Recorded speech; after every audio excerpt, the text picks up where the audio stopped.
Okay, so I've got this friend.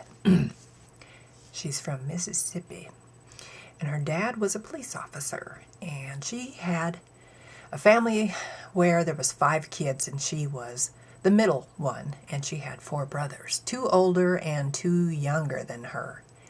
And her dad had a very interesting way that he would discipline those kids. Now, I think it's fascinating because as our kids were growing up, we used some of these tactics on our kids, and it makes for very, very interesting parenting.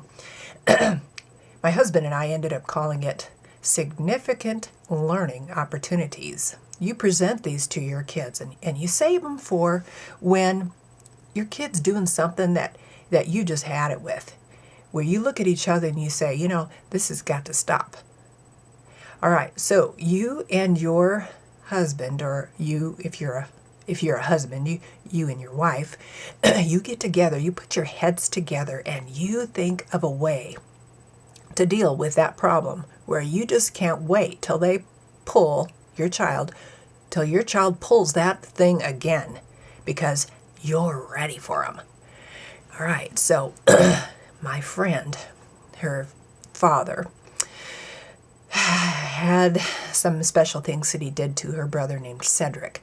All right, if I'm getting this story right, this is what I understand happened.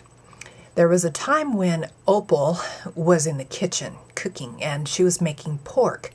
Now, in their family culture was that it was important for their father to provide enough meat for the family, because when he was growing up, he didn't have enough. So he always wanted to provide plenty of meat for his children. So these 4 boys and 1 daughter always had enough meat to eat, but as long as everybody shared.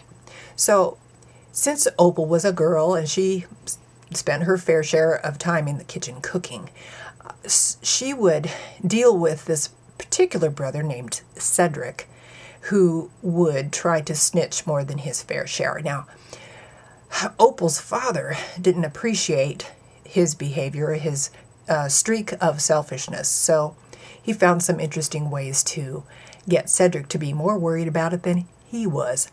So, just at the right moment, Cedric comes in the kitchen just like a shark, notices that the pork is ready to sample, reaches into the pot and starts stealing chunks of pork. She had cut them into bite-sized pieces and she was cooking them.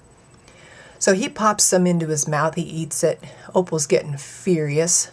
Dad picks up on what's going on, and he waits, just like a predator waits for Cedric to pop a piece in his mouth, and he stepped out into view.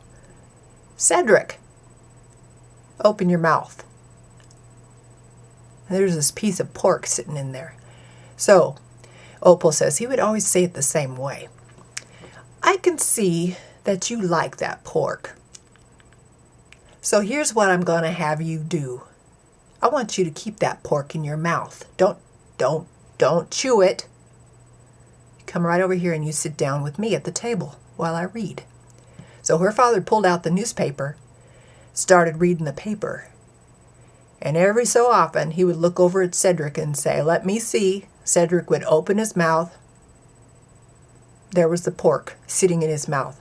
Now, I don't know how long this went on, how long Cedric had to keep that piece of pork in his mouth without chewing it.